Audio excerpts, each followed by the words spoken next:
Hello everyone, so the new update is here in Windows 11 22H2. So my computer, it's OS build 22621.674. So to get the latest update, click on Windows Update and it's here. This is the one that you want to download. It's the update for Windows 11 22H2. Click on download and install. So it's downloading. So while this is downloading, so as you can see, I don't have the updated File Explorer tabs here. So it's done installing. I'm going to restart my computer. So the update has been completed. I'm going to open File Explorer, and as you can see, File Explorer has been updated. See, there's a plus icon where I can add new tabs. So I'm going to click on the plus icon, add a new tab, add another new tab. Also, I can just right click any one of these folders. For example, desktop, I'll right click, I'll select open a new tab.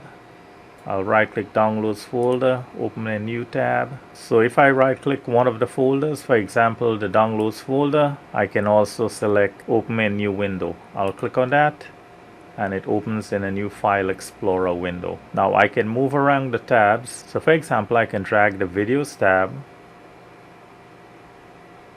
and place it here.